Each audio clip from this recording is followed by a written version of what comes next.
네, 여러분 안녕하세요. 창원영어고 박병준 선생님입니다.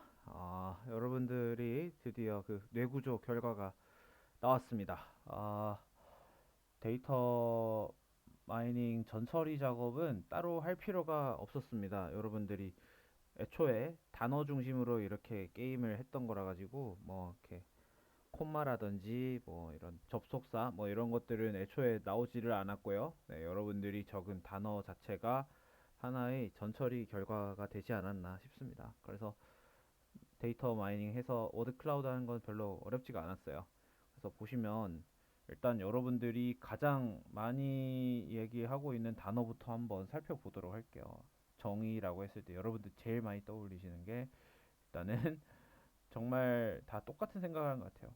정의로운 것들은 어쨌든 공정하고 평등해야 된다라는 생각을 하는 것 같아. 그죠?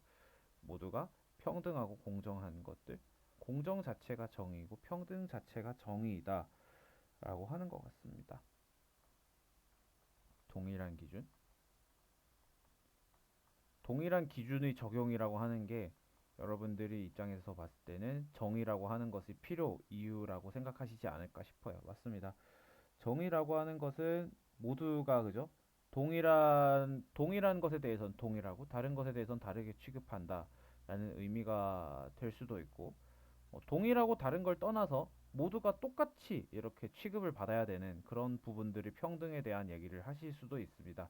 그래서 평등 같은 경우에는요, 여러분들이 절대적 평등이 있을 수도 있고 반대로 상대적 평등이라고 하는 관점이 있을 수도 있습니다. 절대적 평등은요, 뭐 그 사람의 여건을 신경 쓰지 않는다라고 해야 되나? 신경 쓰지 않는다라는 표현보다는 상관없이, 그죠? 여건 여건이랑 상관이 없어요. 그래서 같은 것은 같고 다른 것 또한 다른 상황에 있는 사람들 또한 똑같이 돼야 된다라는 그런 것들을 의미를 하는 것 같습니다. 그래서 절대적 평등의 어떤 대표적 예시 같은 것들을 우리가 흔히 얘기할 때는 모두가 똑같이 치는 수능 같은 것들이라 볼 수 있을 것 같아요. 근데 반대로 상대적 평등 같은 경우에는 같은 수준의 사람에게는 같은 어떤 보상을 제공하거나 대하는데 다른 수준의 사람이라면은 다른 어떤 형태의 보상 같은 것들을 제공하고 취급을 해야 된다라고 하는 그런 것들이 되겠습니다. 그런 예시가 있다면은 복지제도 같은 것들이 될 수가 있겠죠. 잘 사는 사람들끼리 있을 때에는 그 사람들은 복지제도가 필요 없습니다. 그죠? 근데 잘 사는 사람과 못 사는 사람을 비교했을 때에는 잘 사는 사람에게는 복지가 필요 없지만 못 사는 사람에게는 복지가 필요하죠. 다른 여건의 사람한테는 다르게 취급을 하는 것. 그런 것들이 이제 상대적 평등이다라고 볼 수 있을 것 같아요. 근데 이렇게 말했다 해가지고 절대적 평등은 뭐 정이 없고 상대적 평등은 뭐 그게 좋은 거 뭐 이렇게 생각하시면은 안 됩니다. 이제 정의의 기준이라는 것은 상황에 따라서 또 다르게 적용될 필요도 있다라는 점을 조금 여러분들이 알아주실 필요가 있어요. 그래서 정의라고 하는 것은 여러분들이 기준 적용이라고 하는 그런 어떤 얘기를 하는 것 같고요. 그리고 여러분들이 또 되게 많이 하고 있는 얘기들, 자유, 아이고 좀 자유, 그죠? 여러분들은 자유를 많이 얘기를 하고 계시는 것 같아요. 자유를 이제 추구하는 것이 정의이고, 그리고 좀 웃기게도 질서에 대한 얘기들도 좀 많이 하는 것 같습니다. 그죠? 자유와 질서.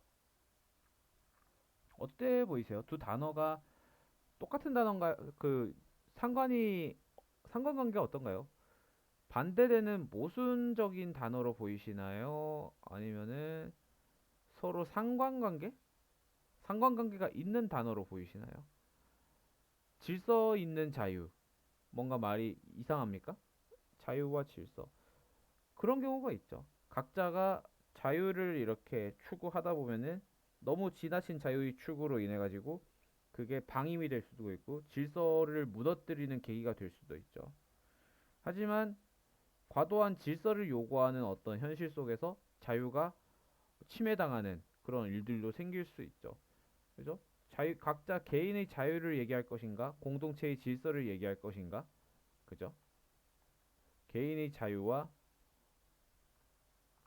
공동체의 질서에 대해서도 한번 우리가 다루어 볼 필요는 있는 것 같아요. 정의라고 하는 것은 그래서 자유와 질서를 이제 최대한 동시에 보장을 하려고 하는데 그 과정에 있어서 이제 대립이 될 수도 있다.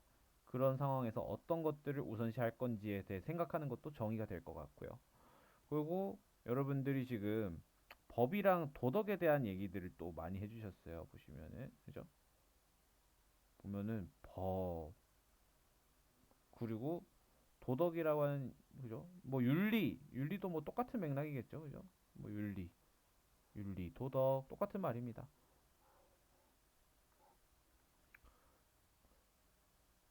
법이랑 도덕은 어떤 차이가 있나요? 법과 도덕의 차이. 법과 도덕 차이가 있나요? 법과 도덕의 차이로 보면은 일단 법은 강제력이 있죠, 강제력. 법을 지키지 않으면 강제력이 있죠. 하지만 도덕은 강제를 할 수가 없다라는 점. 그 점이 좀 차이가 있지 않을까 싶어요. 법은 강제할 수가 있고 도덕은 강제할 수 없습니다. 하지만 공통점도 존재를 하고 있죠. 어, 도덕에서 하지 말, 그죠? 도덕에서 하지 말라고 하는 것을 법에서도 하지 말라고 하는 경우들이 있을 수 있어요. 물론 도덕에서 하지 말라고 하는 걸 법에서 하지 말라고 명시가 안 돼 있는 경우도 있어요. 예를 들어서 어, 버스에서 노약자에게 자리를 양보하지 않으면 뭐 욕은 먹겠죠. 그건 도덕적인 비난이죠. 하지만 그거 가지고 뭐 징역형에 처한다. 뭐 노약자에게 자리를 양보하지 않으면 벌금형에 처한다. 뭐 이러지는 않는다라는 거죠. 그죠? 그런 것들은 아니라는 겁니다. 법으로 강제하고 있지는 않습니다. 음, 그런 것들이 이제 좀 법과 도덕의 차이라고 볼 수도 있지만 사람을 죽이면 안 된다라고 하는 것은 그죠? 도덕적으로도 잘못됐다는 걸 우리가 알고 있고 법에 의해서도 잘못됐다는 걸 알고 있잖아요. 그죠? 그래서 그런 말이 있습니다. 법은 최소한의 도덕이다. 뭐 이런 얘기들이 있죠. 법은 최소한의 도덕이라는 얘기가 있는데 사실은 그 한 문장의 단어가 법과 도덕 간의 어떤 상관관계를 이제 되게 잘 표현해주는 그런 어떤 단어가 아닐까 생각을 해봅니다. 마침 여러분들 공동체 단어도 적으셨네요. 공동체. 공동체도 방금 전에 나왔었죠. 공동체의 질서, 뭐 이런 것들이 되겠죠. 그리고 여러분들에게 되게 또 자주 보이는 단어가 어떤 게 있냐면은 뭐 경찰, 판사, 그죠? 그리고 또 뭐 재판, 헌법 이런 것들이 있습니다. 경찰, 판사 뭐 이런 것들. 이런 사람들은 어떤 사람들이에요? 이 사람들이 이제 여러분들이 정의를 구현해주는 그런 사람들입니까? 네, 그런 사람들인가요? 가장 중요한 거는 이 사람들이 해주는 것은 그죠? 판단, 판단을 해주고 집행을 해주는 사람입니다. 무엇이 어떤 이게 과연 정의로운지에 대한 여부를 판단하고 집행하는 사람들 그리고 집행하는 그 수단이 이제 법이 될 수도 있겠죠. 법이라고 우리가 얘기해 볼 수 있지 않을까 싶어요. 경찰, 판사, 헌법, 재판 이런 것들이 이 사람은 정의로운 행동을 했는가, 정의롭지 않은 행동을 했는가를 판단하고 정의롭지 않은 행동을 했으면 그에 대해서 처벌 같은 것들을 진행하는 그런 어떤 주체가 될 수가 있겠죠.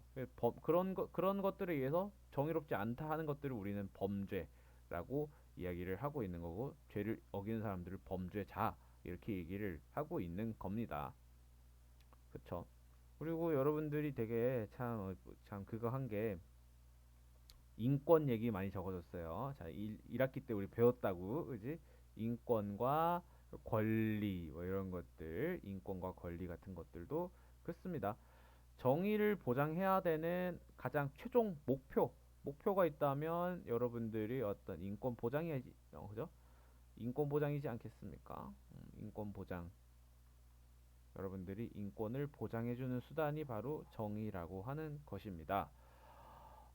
이외에도 여러분들이 사회라는 것들을 적은 걸 봤을 때는 사회 속에서 이제 사회관계 속에서 정의를 찾고 있다라는 사실을 또 알 수 있는 것 같고요. 그리고 결국은 또 여러분들이 평화를 지키고 싶어 하는 상황을 알 수가 있는 것 같고, 그리고 뭐 도리 이런 것도 있네요. 사람 된 도리 같은 것들이 또 뭐 중요하다 뭐 이런 얘기들을 하는 것 같습니다.